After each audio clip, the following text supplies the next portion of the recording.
Ahí, hermanos, Hebreos capítulo 8, los versículos 6 al 13. Pero ahora, tanto mejor ministerio es el suyo, cuanto es mediador de un mejor pacto, establecido sobre mejores promesas. Porque si aquel primero hubiera sido sin defecto, ciertamente no se hubiera procurado lugar para el segundo. Porque reprendiéndolos dice: he aquí vienen días, dice el Señor, en que estableceré con la casa de Israel y la casa de Judá un nuevo pacto. No como el pacto que hice con sus padres el día que los tomé de la mano para sacarlos de la tierra de Egipto. Porque ellos no permanecieron en mi pacto y yo me desentendí de ellos, dice el Señor. Por lo cual, este es el pacto que haré con la casa de Israel después de aquellos días, dice el Señor. Pondré mis leyes en la mente de ellos, y sobre su corazón las escribiré, y seré a ellos por Dios, y ellos me serán a mí por pueblo. Y ninguno enseñará a su prójimo, ni ninguno a su hermano, diciendo: conoce al Señor, porque todos me conocerán, desde el menor hasta el mayor de ellos, porque seré propicio a sus injusticias, y nunca más me acordaré de sus pecados y de sus iniquidades. Al decir nuevo pacto, ha dado por viejo al primero, y lo que se da por viejo y se envejece está próximo a desaparecer. Oremos. Padre Celestial, te agradecemos por una salvación tan grande y, como siempre, queremos pedirte que en el estudio de tu palabra, en la exposición de ella, podamos atender con solicitud, que podamos recibir esta amonestación con un corazón humilde, sencillo y dispuesto, que podamos aplicar tu palabra en nuestras vidas. Danos esa claridad, ese oído espiritual que necesitamos y que está contenido precisamente en esta promesa que estamos viendo en este día. Te lo pedimos, Señor, en Cristo Jesús. Amén. Podemos sentarnos. Para las personas que nos visitan, pues esta es la exposición continuada de la palabra de Dios. Estamos exponiendo todo el libro de Hebreos, pero estamos haciendo exposición de toda la palabra, de toda la Biblia. Enseñamos a la luz de toda la palabra y iniciamos un libro y lo concluimos haciendo esa explicación. Desde el capítulo 7, aquí donde estamos en el libro de Hebreos 7:22, veíamos que el autor iniciaba una nueva sección con el tema del nuevo pacto. En esta sección se extiende hasta el capítulo 10 de Hebreos. El punto principal aquí que resalta el autor, si miramos Hebreos 8:1, es toda la obra sumo sacerdotal y el ministerio de Cristo en el tabernáculo verdadero. Recordemos que el ministerio del Señor es mejor en relación al antiguo pacto, que es lo que hemos estado estudiando. El antiguo pacto tenía el sacerdocio, el tabernáculo y las diferentes ceremonias. A diferencia de todo esto, el Señor Jesús es el mediador perfecto, porque Él es el único que tiene una naturaleza divina y humana. Él hizo su obra en el verdadero tabernáculo celestial, no en el que era copia y sombra. Eso es lo que hemos visto. Él es el sacrificio único y final. Es un sacerdocio santo. No hay que ofrecer sacrificio por nuestro sumo sacerdote, porque Él se ofreció una vez y para siempre y Él es santo. Su ministerio es mejor o superior o correspondiente a un mejor y superior pacto. Como hemos visto en el anterior sermón, el Señor es el garante, el fiador de este pacto, el que soporta este pacto. Nuestra salvación es tan firme y segura como lo es la muerte, sepultura, resurrección y ascensión de Cristo. ¿Por qué se introdujo entonces este nuevo pacto? Pues se introdujo de acuerdo al plan de Dios, porque el primer pacto no era perfecto. Se introdujo porque en el nuevo pacto hay elementos que en el primer pacto no estaban en plenitud, hay mejores y más amplias promesas, y esto es lo que vamos a ver el día de hoy. Versículos 8 al 9, vamos a estar ahí. Aquí el autor hace referencia a un libro del Antiguo Testamento, Jeremías, capítulo 31, los versículos 31 al 34. Jeremías profetiza que este nuevo pacto será establecido con la casa de Israel y con la casa de Judá. Y para entender esto mejor hay que mirar el contexto del tiempo del profeta Jeremías. Recordemos que durante la monarquía, en los años 931 al 975, el reino de Israel fue dividido en dos grupos. La razón de esa división fue el pecado. 10 tribus quedaron ubicadas al norte con el nombre de Israel y con un gobernante que se llamaba Jeroboam I.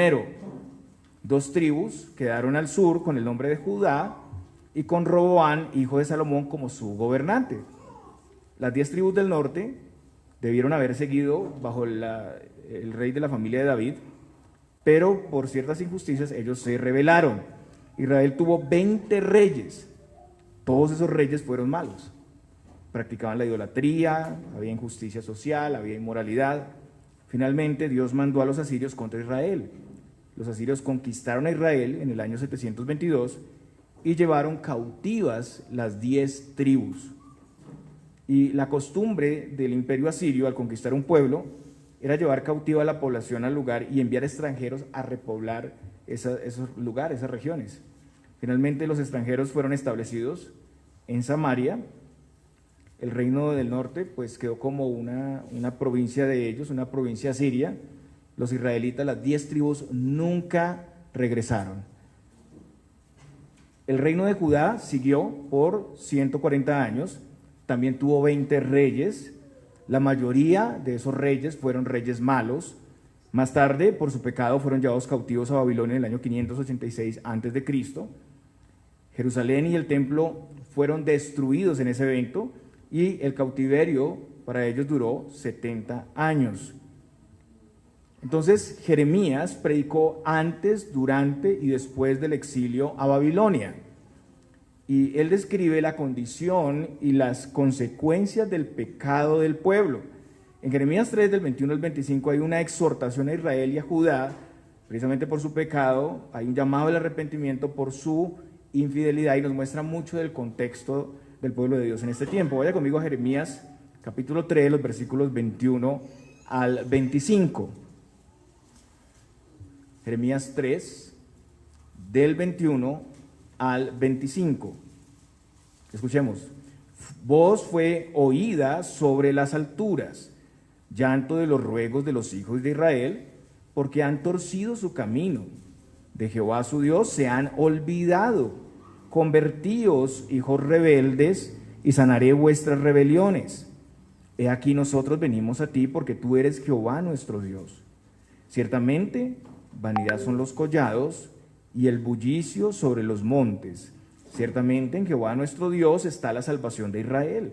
Confusión consumió el trabajo de nuestros padres desde nuestra juventud, sus ovejas, sus vacas, sus hijos y sus hijas.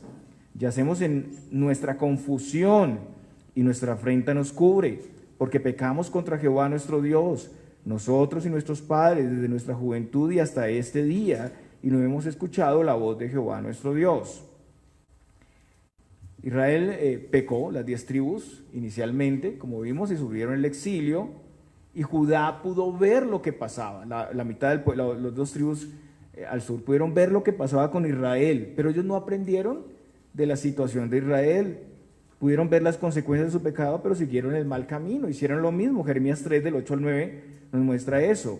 Mire lo que dice: ella vio que por haber fornicado la rebelde Israel, yo la había despedido y dado carta de repudio, pero no tuvo temor la rebelde Judá, su hermana, sino que también fue ella y fornicó, y sucedió que por juzgar ella cosa liviana su fornicación, la tierra fue contaminada y adulteró con la piedra y con el leño.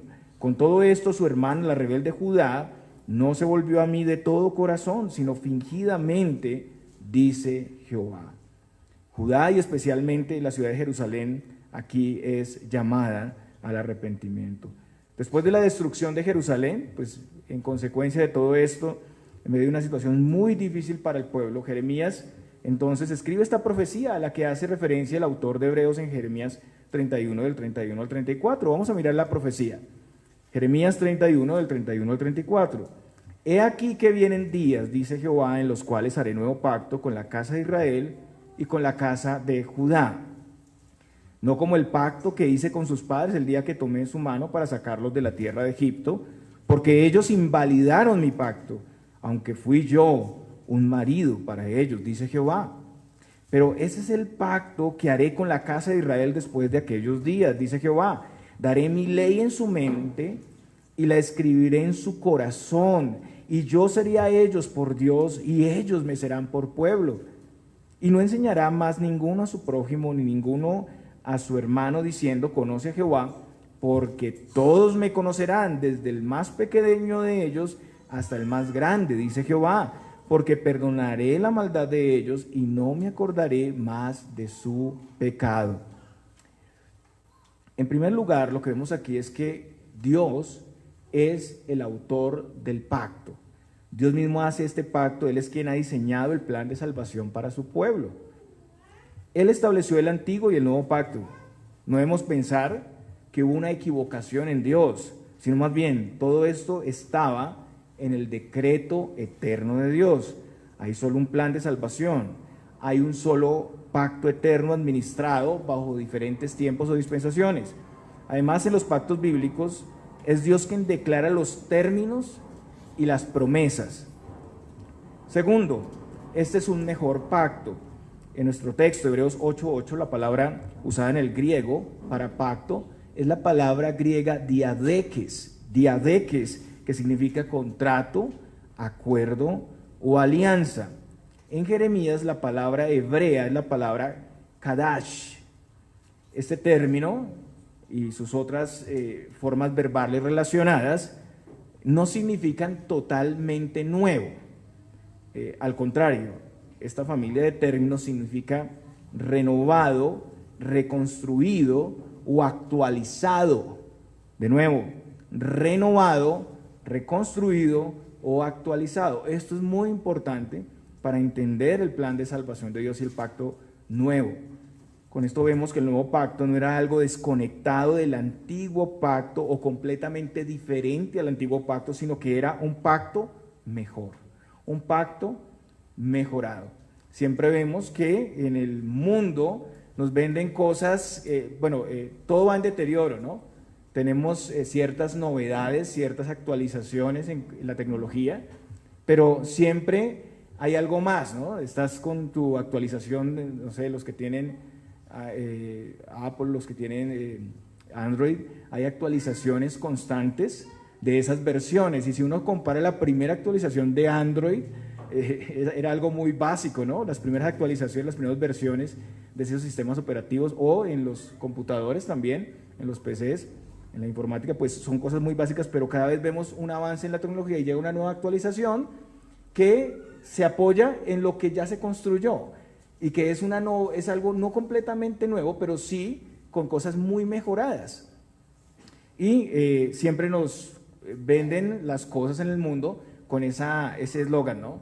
Esto es mejorado, esto trae una nueva versión, eso está actualizado a la última versión, y eso llama mucho la atención, ¿no? Pues aquí quiere decir esto, renovado, reconstruido o actualizado. Esto es muy importante cuando vamos a comparar el antiguo pacto y el nuevo pacto. En tercer lugar, las partes del pacto. Esencialmente, un pacto significa un acuerdo hecho entre dos personas que se comprometen a cumplir lo establecido.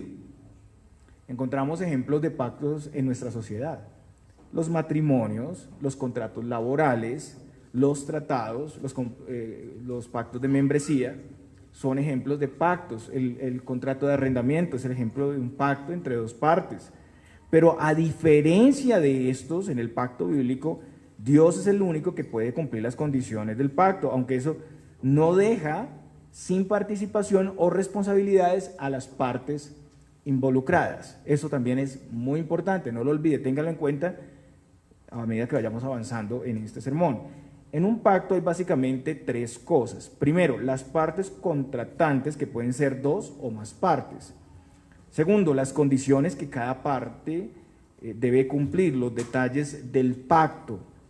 Tercero, las promesas, censuras o bendiciones, si una de las partes fracasa o cumple o guarda lo que tiene el pacto. En cuarto lugar, el tiempo del pacto. Según vemos en el texto, el nuevo pacto se ejecutaría en el tiempo futuro. El autor habla del tiempo futuro. Aunque no se especifica el momento exacto, puede ser el tiempo después del final del exilio de Israel. Ahora, en cuanto a las personas del pacto, este pacto se establecería con la casa de Israel y con la casa de Judá. Como ya dijimos, una división en los pueblos a causa del pecado. Era un solo pueblo, pero 10 tribus quedaron al norte y 2 tribus al sur, y básicamente todos fueron al exilio. Unos no regresaron, las 10 tribus, y las 2 tribus, Judá, después de un tiempo, retornaron por Ciro, rey de Persia, que es un tipo de Cristo, pero la situación no era tampoco muy buena aún en el retorno. Entonces se establecería con Israel y la casa de Judá. Sin embargo, si ustedes miran Jeremías 31-33 y en nuestro texto en Hebreos 8-10, dice: pero este es el pacto que haré con la casa de Israel después de aquellos días. Primero, el pacto es hecho con la casa de Israel y la casa de Judá, pero después, en el mismo contexto, se habla de solo Israel. ¿Por qué? Pues esta es la designación para unificar al pueblo de Dios. El punto es que el reino de Israel, las 10 tribus, no regresaron después del exilio. Entonces, ¿a qué hace referencia? Eso implica que Dios estaba construyendo algo más allá de la nación original, algo mayor. Dice Israel y Judá, y después se refiere en un solo grupo a Israel. Dado que la promesa está conectada con Abraham, incluía a las naciones, siendo Israel el instrumento que iba a comunicar la gracia de Dios a todo el mundo, se entiende que se hace referencia a la promesa, el Israel de Dios, el Israel espiritual conformado por judíos y gentiles, porque la luz del nuevo pacto, ese es el Israel verdadero. Eso se entiende como una extensión universal de la promesa. Este ya es un cambio, esta ya es una mejoría. El evangelio no sería solo para la casa de Israel, sino a la luz del Nuevo Testamento, su extensión sería a todo el mundo, como lo vemos en la Gran Comisión. Jesús por eso manda a llevar el evangelio a todas las naciones. El pueblo de Dios se identifica como los que tienen la ley en sus mentes y en sus corazones. Y eso señala precisamente al ser interior, a una obra permanente donde la ley sería plasmada en el mismo hombre. Y eso hace referencia a la influencia permanente del Espíritu, donde el creyente es templo de Dios. Algo que en el Antiguo Testamento era parcial, porque no había sido derramado el Espíritu Santo en las personas. Entonces, este nuevo pacto es un pacto renovado con los descendientes de Abraham, judíos y gentiles en Cristo, que son adoptados en su familia. Ahora, ¿en qué es diferente este pacto? Porque ese es el punto complicado y neurálgico. Creo que aquí es donde viene el problema con muchas denominaciones y movimientos. ¿Cuál es la diferencia con este pacto mejor? Algunos ven el pacto antiguo como que tenían que ser salvos por obras, y eso no es así. Nadie ha sido salvo por obras nunca. Miremos lo que dice el autor: no como el pacto que hice con sus padres el día que los tomé de la mano para sacarlos de la tierra de Egipto, porque ellos no permanecieron en mi pacto y yo me desentendí de ellos, dice el Señor. El pacto hecho con los padres se refiere al pacto que el Señor hizo con Israel después de que los sacó de Egipto y los llevó al monte Sinaí para recibir ahí su ley y todas las ordenanzas para el culto en el tabernáculo. Eso está en Éxodo, capítulos 19 al 24. Ustedes pueden leerlo con más tranquilidad en sus casas, con más tiempo en sus casas. Vamos a ir a Éxodo 19 del 4 al 6, ahí leemos las palabras de Dios a Moisés para el pueblo, para que miremos este antiguo pacto en qué consistía. Éxodo 19 del 4 al 6. Vosotros visteis lo que hice a los egipcios, y como os tomé sobre alas de águilas y os he traído a mí. Ahora pues, si diereis oído a mi voz y guardareis mi pacto, vosotros seréis mi especial tesoro sobre todos los pueblos, porque mía es toda la tierra, y vosotros me seréis un reino de sacerdotes y gente santa. Estas son las palabras que dirás a los hijos de Israel. En base a que el Señor los había liberado misericordiosa, poderosamente, el Señor desea que su pueblo le fuera un reino de sacerdotes y gente santa. Como rey y salvador, él exigía obediencia de sus súbditos. Es un rey, nosotros somos sus súbditos, tenemos que obedecerle, ¿no? El pueblo de Israel en ese caso debía obediencia. Después que Moisés comunica las palabras del Señor, tenemos la respuesta del pueblo. Vaya conmigo más adelante al versículo 8, Éxodo 19:8. Y ahí leemos las palabras del pueblo a Dios, en este caso por medio de Moisés. Y todo el pueblo respondió a una y dijeron: todo lo que Jehová ha dicho, haremos. Y Moisés refirió a Jehová las palabras del pueblo. Ellos manifestaron ahí algo muy bueno, una intención correcta, pero ellos no consideraron las dimensiones de esa respuesta. Ellos no consideraron bien su capacidad de obedecer la ley de Dios. En todo esto el Señor les proveyó algunas señales visibles y didácticas. Mire el versículo 9, el Señor vendría en una nube espesa. Mire el versículo 10, ellos debían santificarse. Los versículos 12 al 13, debía tener un límite, no podían subir ni tocar los límites del monte sin morir. Cualquiera que tocara con la mano sería apedreado o asaeteado. Todo esto, hermanos, mostraba que necesitaban un mediador, un sustituto para acercarse al Señor. Ahora, Moisés sirvió como un tipo de Cristo, sirvió como mediador del pueblo ahí. Pero todas las señales en el monte Sinaí, como truenos, relámpagos, espesa nube y sonido de bocina que siguieron después, seguían mostrando su distancia de Dios y su necesidad de Cristo. Y es claro que ningún ser humano, hermanos, puede obedecer la ley de Dios. Eso es muy claro y debe ser claro para todos. Ellos no permanecieron guardando la ley en el propósito y las funciones de la misma ley. Por un lado es claro que nadie fue justificado o será justificado por medio de la ley. Romanos 3:20 lo dice muy claro. El propósito no era un pacto de obras. Y digo pacto de obras como fue con Adán, que la relación con Dios, su salvación dependía del cumplimiento de un mandamiento. Eso es un pacto de obras. Esto no es como un pacto de obras.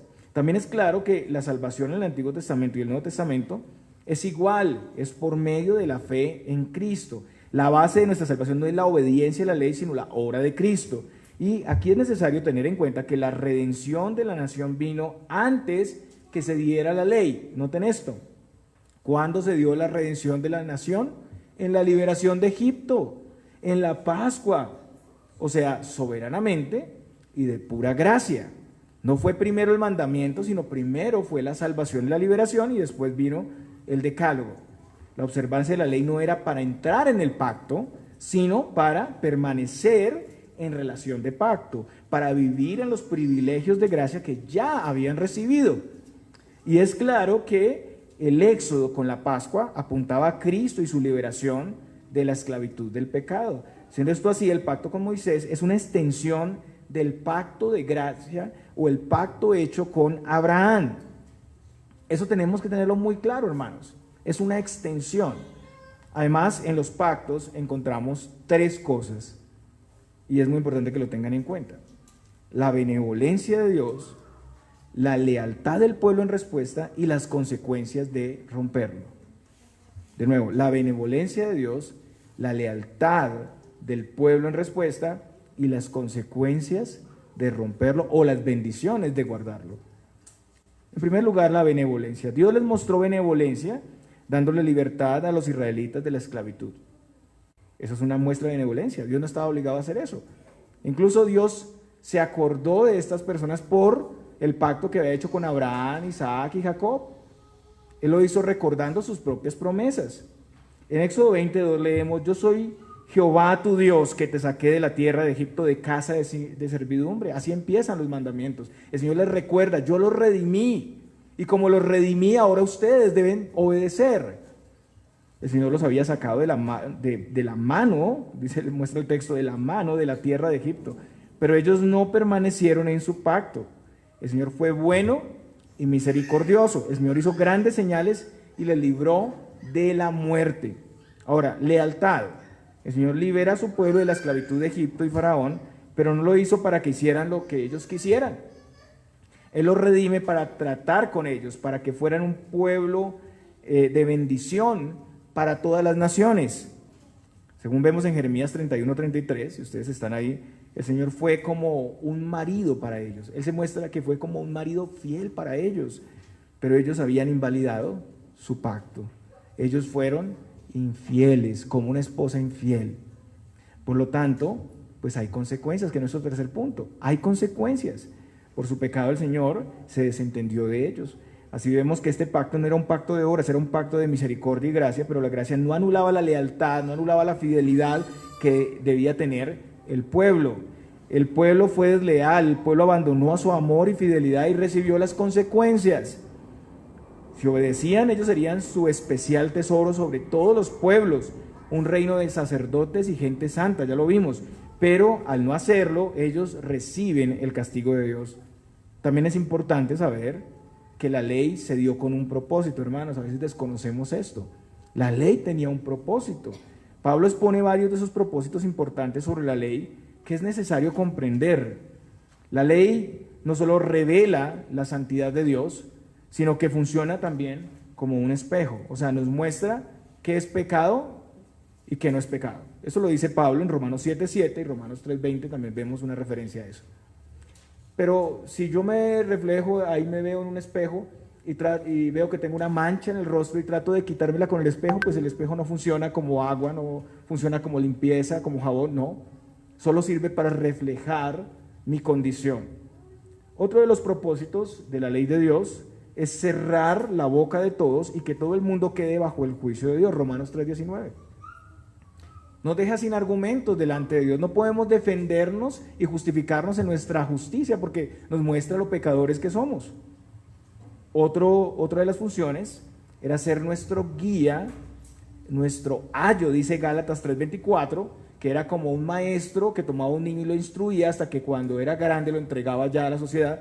Ese era el ayo, entonces era nuestro guía para llevarnos a Cristo. La ley nos muestra lo incapacitados que estamos y nos instruye para ver al que puede cumplir todas las demandas de la ley, a Jesucristo. En todo esto la ley revelaba nuestra necesidad de Cristo y su gracia. Lo revelaba para ellos, esperando hacia el futuro del Salvador, y lo revela para nosotros. Y además de la ley moral, el Señor también dio otro tipo de leyes al pueblo, leyes ceremoniales, civiles. Leyes ceremoniales eran típicas en relación a la adoración, las fiestas, el sacerdocio, los sacrificios y el tabernáculo. O sea, apuntaban a Cristo todas esas leyes. Una vez que viene Cristo, esa ley ceremonial es abolida porque Cristo es el cumplimiento de todas esas leyes. Esas leyes fueron abrogadas. Pasajes como Colosenses 2:14, 16, 17 muestran eso. Efesios 2:15 y 16, Daniel 9:27. Ya no habrá más sacrificio.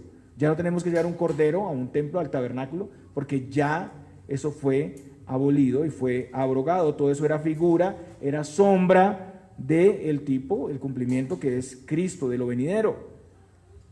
También el pueblo recibió las leyes judiciales. Esas leyes eran para Israel como nación, pero esas leyes expiraron con el Estado de Israel y ningún otro pueblo está obligado a guardarlas. No así la ley moral. La ley moral está vigente para nosotros hoy en día y en esas mismas funciones que acabamos de ver. Entonces, hermanos, el nuevo pacto es mejor al pacto hecho con Moisés en el monte Sinaí. Sin embargo, pues no deja de estar conectado al antiguo pacto y al pacto con Abraham. El doctor R.C. Sproul dice algo interesante sobre esto.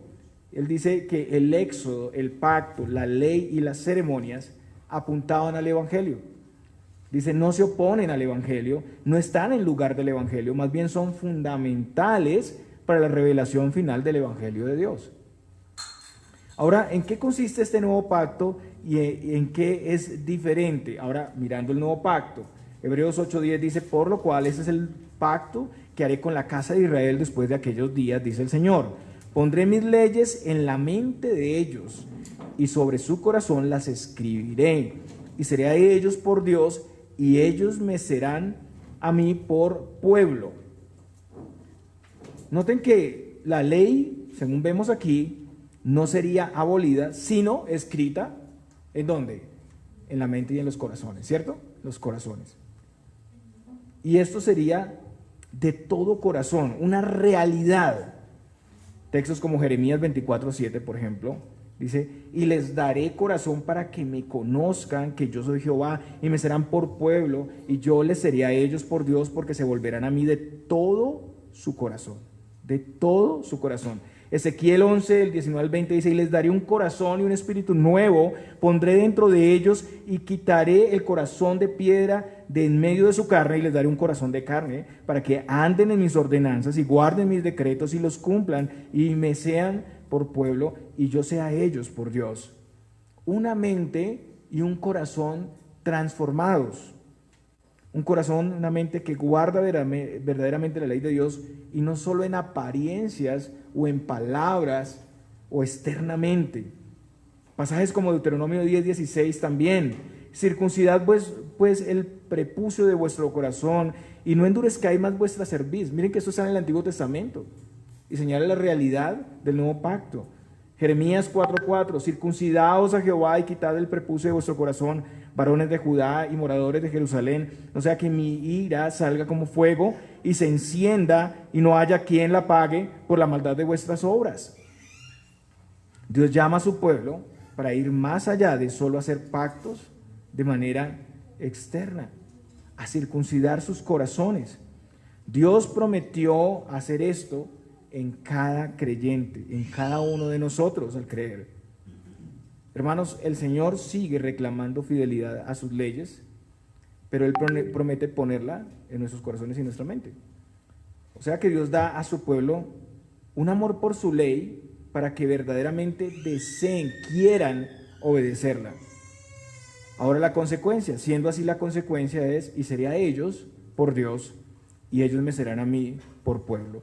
Como vimos en el anterior pacto, el Señor sigue deseando el mismo propósito para su pueblo. Lo anunciaba en Levítico 26:12, y andaré entre vosotros y yo seré vuestro Dios y vosotros seréis mi pueblo. Pero en este nuevo pacto hay una relación mucho más profunda por medio de su palabra y la oración. Noten la diferencia. No es que en el Antiguo Testamento no estuviera, es que ahora es mucho más profunda. Ahora el Espíritu Santo está en nosotros y permanece en nosotros.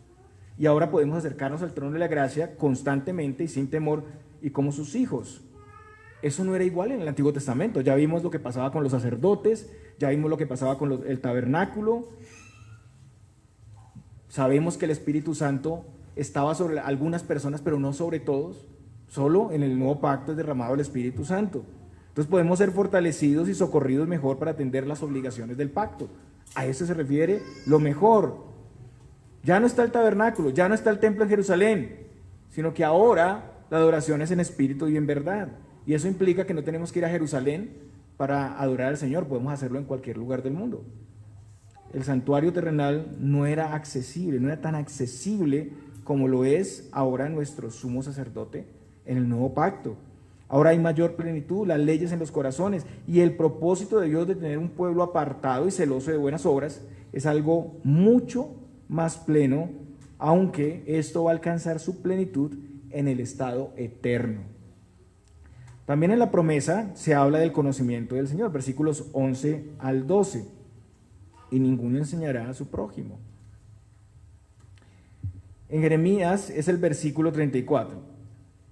Vemos la era del nuevo pacto, para entenderlo, en 3 etapas. Primero, su inauguración con la primera venida de Cristo y el ministerio apostólico. En eso hubo un gran cumplimiento, luz a las naciones, ¿no? Cristo se manifestó, el reino de Dios se ha acercado, pero no todo. Y luego tenemos la era del nuevo pacto, un periodo donde también tenemos un cumplimiento, pero faltan algunas cosas. Y finalmente tenemos la era del nuevo pacto que alcanza su consumación en la segunda venida de Cristo, donde todas las expectativas se van a cumplir, ahí sí, perfectamente. Entonces, en cuanto al conocimiento, esto puede hacer referencia en alguna medida al conocimiento abundante que trae el nuevo pacto, ese sería el primer cumplimiento. Todos tenemos acceso a la palabra de Dios. La Biblia fue escrita para el tiempo del autor de Hebreos, ya estaba ese proceso en marcha y hasta el año 98 terminó la producción inspirada, pero estaba escrita, no la tenían a mano, pero sí tenían acceso a la palabra de Dios y después ya mucho más, ¿no? Y ahora con la reforma, ¿no? Tenemos acceso todos a la palabra de Dios. Entonces, hay una manifestación del conocimiento de Dios, todos tenemos acceso a ese conocimiento y tenemos la iluminación del Espíritu Santo, todos. Somos una iglesia dotada también con dones y todo lo necesario para conocer al Señor. Pero también, y en plenitud, esto hace referencia al día final, al estado eterno, cuando personas de todos los tiempos, edades, naciones y lenguas van a conocer al Señor y no habrá necesidad de enseñanza o discipulado. Hoy todavía tenemos necesidad de enseñanza o discipulado y pues le seguiremos conociendo al Señor por la eternidad. Y la base o causa de todas estas maravillas, de todas estas promesas, fue la obra perfecta de Cristo, haciendo la propiciación por nosotros. O sea, Él apaciguó la ira de Dios y Él no tendrá en cuenta nuestros pecados. En el antiguo pacto, con todo su ceremonialismo, veíamos que había muchos sacrificios y ofrecimientos que eran repetitivos. Esos sacrificios, ya vimos, no podían quitar los pecados, pero además el pecado, al ser repetitivo, el sacrificio del pecado no era olvidado. Había un constante recordatorio de los pecados. Cada año tenía que hacer la expiación y había un recordatorio de los pecados. Pero en el nuevo pacto el Señor definitivamente perdonaría nuestros pecados para no recordarlos nunca más. El Señor quitó el pecado realmente. En Hebreos 9:26 dice, pero ahora en la consumación de los siglos se presentó una vez para siempre por el sacrificio de sí mismo para quitar de en medio el pecado. Lo que veíamos esta mañana, ¿no? En el estudio de la Reforma, ¿no? La idea del sacerdocio en la iglesia tradicional sigue igual. Cristo sigue siendo ofrecido muchas veces, ¿no? Y es triste porque la palabra dice claramente que Cristo fue ofrecido una vez y para siempre y quitó el pecado. Muy bien, en el Antiguo Testamento la salvación no fue diferente, hermanos. Había regeneración, justificación por la fe y santificación normal. La diferencia está en el grado o la plenitud que ahora tenemos en Cristo. Él es el sacrificio, el sacerdote, el rey perfecto, el profeta perfecto.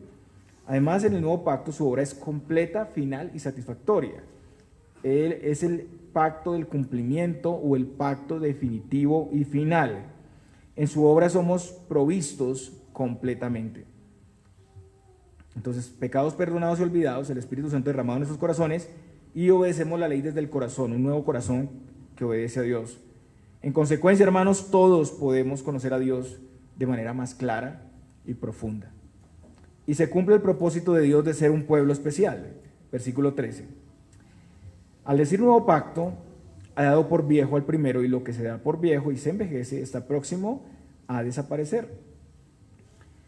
Jeremías escribió 600 años antes de Cristo. El tiempo del cumplimiento con Cristo, para el momento de los hebreos, había llegado, pero el autor aquí hace referencia a un tiempo de transición donde el antiguo pacto está próximo a desaparecer y va a tomar lugar el nuevo pacto que es mejorado, porque su garante es el Señor Jesús, que tiene mejores promesas, promesas amplias y gloriosas, y que es el mismo evangelio, que es la misma salvación, pero en mayor grado, plenitud y extensión, porque ya está Cristo. Y de nuevo, tenemos los mismos elementos: benevolencia, lealtad del pueblo y consecuencias o bendiciones de romperlo o de permanecer. En primer lugar, la benevolencia del Señor al redimirnos, pues no de Egipto, ni de Faraón, ni de la esclavitud de Egipto, sino de la muerte, del pecado y de Satanás. El Señor ha sido bueno con nosotros. El Señor nos alcanzó por su gracia y misericordia cuando ni siquiera le estábamos buscando, estábamos muertos en nuestros delitos y pecados. El Señor en su bondad y misericordia nos llama, nos regenera, nos justifica y nos capacita para toda buena obra. Vaya conmigo a Tito, capítulo 3, los versículos 3 al 8. Tito 3, del 3 al 8. Escuchemos con atención. Porque nosotros también éramos en otro tiempo insensatos, rebeldes, extraviados, esclavos de concupiscencias y deleites diversos, viviendo en malicia y envidia, aborrecibles y aborreciéndonos unos a otros. Pero cuando se manifestó la bondad de Dios nuestro Salvador y su amor para con los hombres, nos salvó no por obras de justicia que nosotros hubiéramos hecho, sino por su misericordia, por el lavamiento de la regeneración y por la renovación en el Espíritu Santo, el cual derramó en nosotros abundantemente por Jesucristo nuestro Salvador, para que justificados por su gracia, viniésemos a ser herederos conforme a la esperanza de la vida eterna.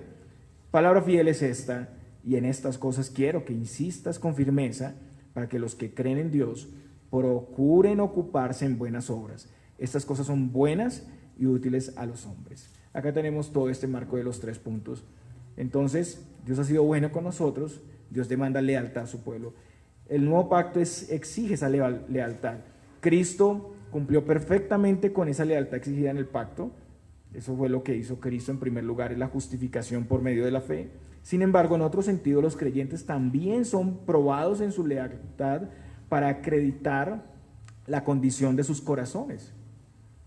La ley, hermanos, no fue abrogada, fue puesta en nuestros corazones. La salvación es por gracia, pero eso no quita la responsabilidad del pacto, la lealtad del creyente.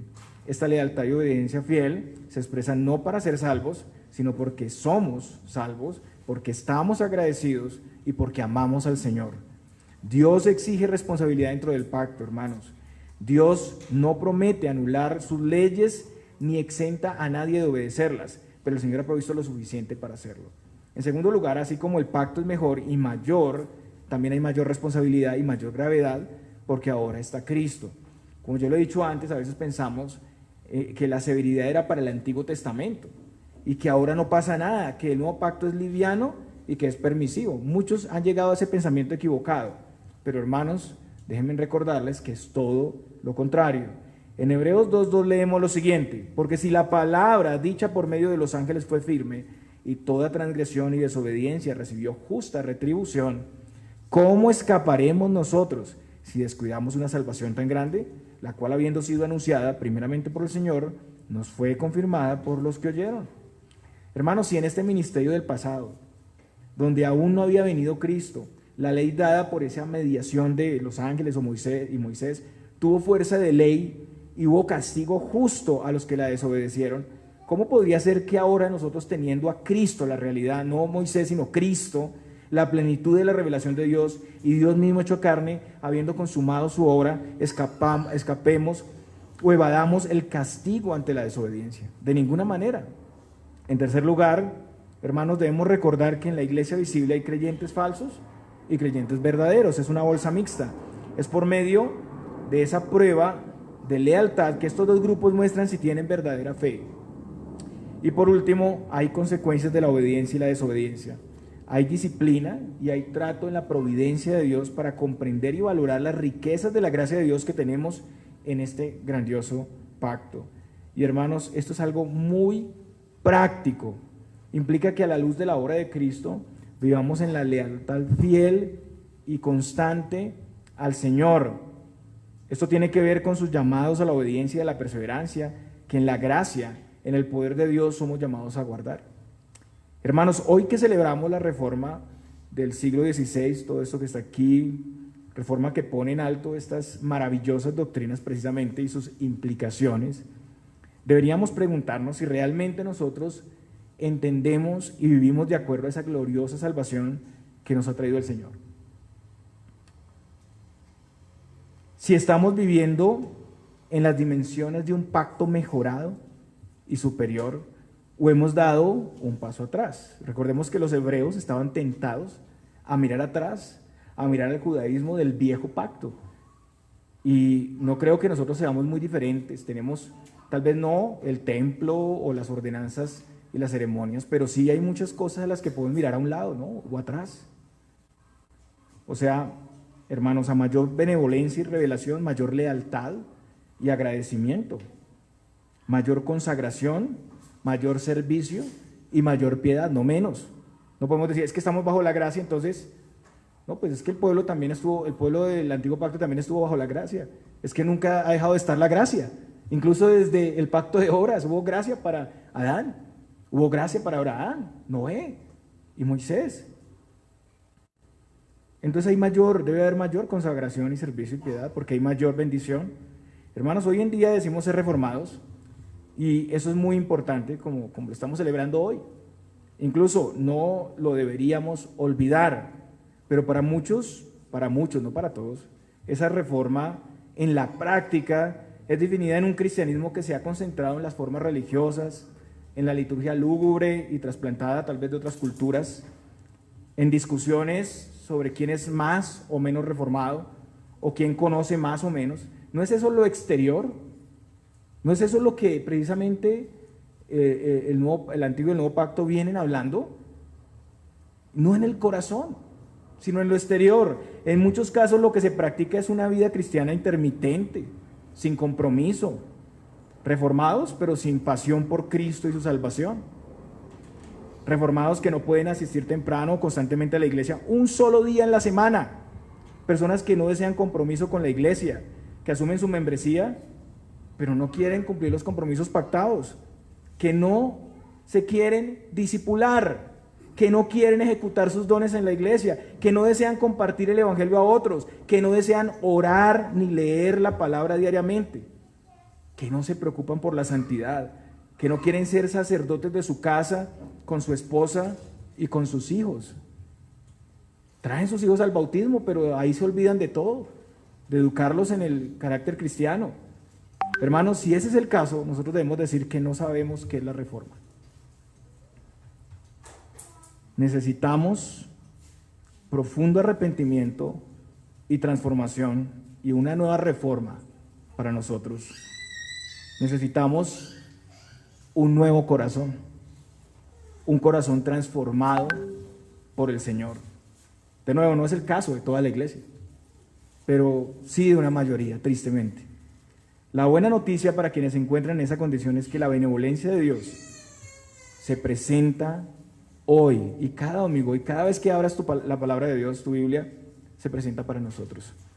Cristo es el sumo sacerdote y el sacrificio, Él ya ha venido, ya ha sido ofrecido una vez y para siempre, y ha provisto perdón de pecados, y esto puede ser recibido por fe.